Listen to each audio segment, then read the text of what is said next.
এই যে ভাই কাগজ ভাই, আপনি ভাই কনসালটেন্সি ফি জাস্ট ডাক্তার দেখতে আসছে। আমি আপনাকে একটা বিল দেখাই, আমি আপনাকে একটা বিল দেখাই ভাই, একটু ছাড়ো একটু ছাড়ো। 15 থেকে 16 জন ছাত্র, এদেরকে প্রত্যেক দিন 70,000 টাকা করে বিল চার্জ করা হচ্ছে এবং সব মিলে 50 লাখ টাকা প্লাস ওরা দাবি করতেছে। অলরেডি দেয়া হয়ে গেছে, আরো দাবি করতেছে। দুর্নীতি মুক্ত করার জন্য দেশের জন্য গুলি খাইছে, এদের সাথে যদি দুর্নীতিটা হয় এটা তো আমরা মেনে নিতে পারবো না কখনোই। দুর্নীতি আমরা মেনে নিব না। এত কষ্ট করে আমরা যেটা অর্জন করেছি তারপরে যদি সেম কাজগুলো আমাদের সাথে করা হয় সেটা একদমই উচিত না। একবার খালি ঘুরতে আসছে সে, একজন সার্জেন্ট আসলে কি 40,000 টাকা বিল লাগে? একজনের তার আজ থেকে কনভেন্স ফি 40,000 টাকা হইতে পারে, জীবনেও এটা হইতে পারে না। এই যে দেখেন 40,000 টাকা বিল করছে, পরে একজন ডাক্তার আসছে তার ফি করছে 15,000 টাকা। এটা তো করতে পারে না তারা। এটা কোন সময় সম্ভব? আপনি কনসালটেন্সি ফি করছে হলে 1,40,000 টাকা টোটাল। দুর্নীতির গন্ধ পাচ্ছি আমরা এখান থেকে, আমাদের মনে হচ্ছে এখানে কোনো ধরনের দুর্নীতি হচ্ছে, যার জন্য আমরা উপরস্থ সমন্বয়কদেরকে কল দিয়েছি এবং সমন্বয়করা আসবে আমাদেরকে আশ্বাস দিয়েছে। ততক্ষণ পর্যন্ত আমরা এই জায়গায় ওদের কোনো কর্মকর্তাকে বেরোতে দিচ্ছি না, এবং কোনো কর্মকর্তা আমাদের সাথে কথা বলতে চাইলে আমরা ওনাদের সাথে কথা বলতে যাব। এটা নিয়ে আমরা আপাতত সমন্বয়করা আসুক, ততক্ষণ আমরা এই জায়গায় ওয়েট করতেছি সবাই মিলে। আমরা চাচ্ছি এইখানে যে দুর্নীতির আভাস পাচ্ছি, আমরা এইখানে কোনো দুর্নীতি চলতে পারবে না। আমরা বাংলাদেশকে স্বাধীন করছি সম্পূর্ণ দুর্নীতি মুক্ত করার জন্য।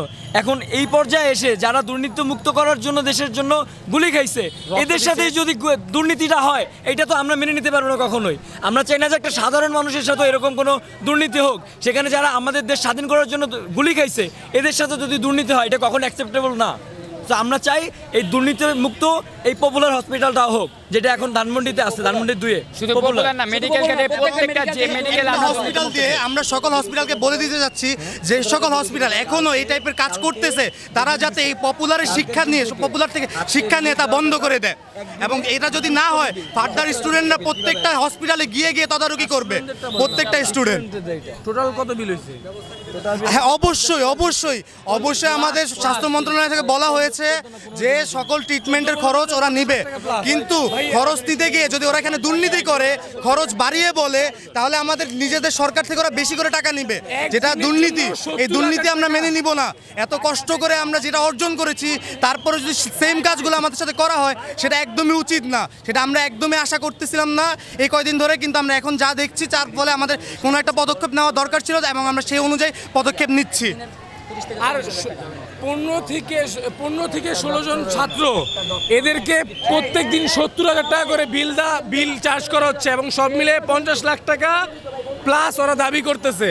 অলরেডি দেয়া হয়ে গেছে, আরো দাবি করতেছে। আপনারা কি চান? এটা কি ঠিক না?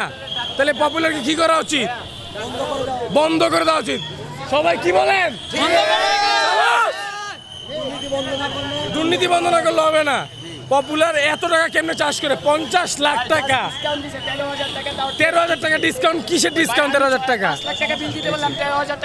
50 লাখ টাকা নেওয়ার পরে আবার কেমনে আরো দাবি করে? হ্যাঁ, আমরা দিব না, আমরা পপুলার ছাড়বো না। পপুলার